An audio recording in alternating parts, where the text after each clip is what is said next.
If you've dropped a stitch in your knitting, it's okay. I'm going to teach you how to pick it up, and I have dropped 2 stitches down 8 rows, so I can show you how easy it is to pick them back up. You do not need to take out all this knitting, okay?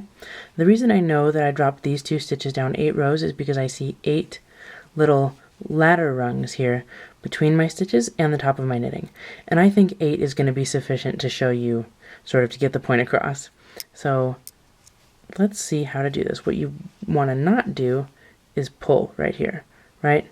If you start to pull, it's going to fall out even more. So don't do that. And if you need to, you can just, in an emergency, just take a stitch marker and just put the stitch marker through the stitches to save them and take them to your yarn store if you need to. But I'm going to teach you how to fix them. So what we want to do is just grab the stitches, just so they don't go out anymore, using whatever you've got. I've got the right needle tip right here. All right, I've got them now. All right, let's do this. We're going to re-knit these stitches.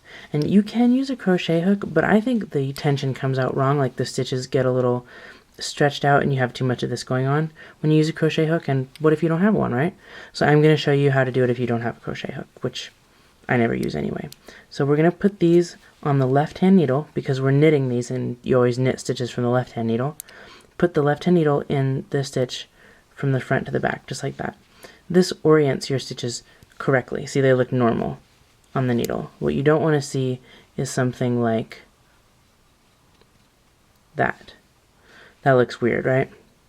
So you want to put them in, the left needle in from front to back always.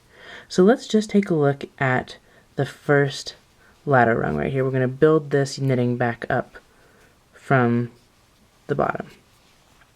Looking at this first ladder rung, we're going to take it and just put it on the needle, same with the needle going in, the left needle going in from front to back, and just hold it there in your left hand. Using the right needle tip, take this stitch and flip it over that needle. And notice how I'm holding this tight. What I don't want is to stretch this stitch out too much. I want it to be a normal tension. So hold it on there and flip that stitch over and off, and we've just re-knitted that stitch. Now, move the stitch to the right hand needle, like that, and do the same thing for this stitch. Left hand needle goes in through the ladder. Whoops, and I lost the ladder. That's okay. Oh, and look what I've done. I have used the wrong ladder. Let's try that one more time. Okay. Let's take that out. So looking way down here. Oh. Okay. I didn't use the wrong ladder after all.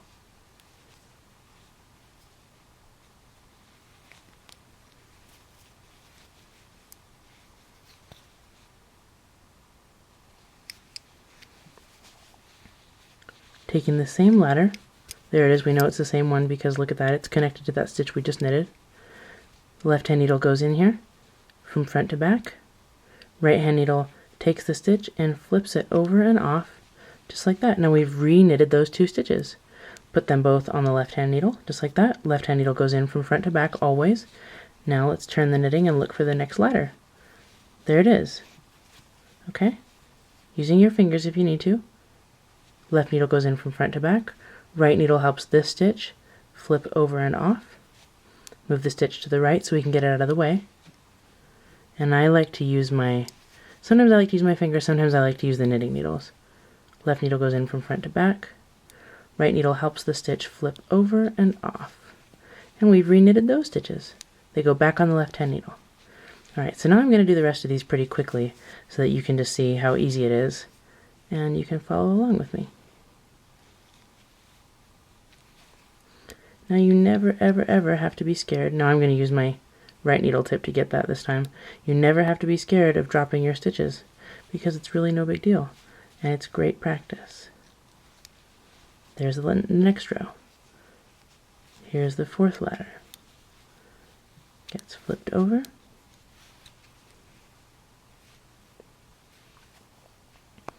There we go. There's that stitch. Move back over. Look again. We're just counting, I'm just grabbing the ladders up as they go. So the bottommost ladder always is the one that you want.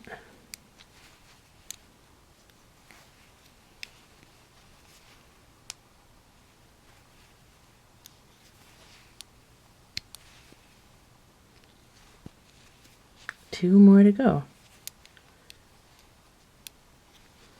you're going to be a pro at this. I suggest that you make a swatch. I know this sounds scary, but make a swatch and go ahead and drop your stitches just to practice this. Okay, and look, I'm noticing that this stitch is a little bit more stretched out than this one. Now that'll get fixed with blocking, but let me try to prevent that a little bit better in the next ladder. I got one left.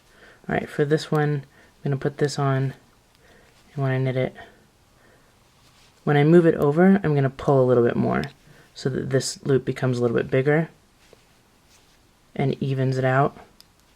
There we go. Now that loop is going to be on the smaller side when I move it back over. Those two look a little bit better. Okay, so give your stitch a little pull when you move it over to the right hand needle. Otherwise you're going to get a little bit of a stretched out business. Alright, so we got back up at the top. I'm going to go ahead and knit all my stitches to the end of this row so we can see how we did. Alright, how does that look? Not bad. Not bad. Like I said, it got a little stretched out. We learned from that, right? I learned too. But the good thing is when you block your knitting, which you are always going to do, right? You always got to block. This is going to even out and you won't even be able to notice. So our stitches are rescued.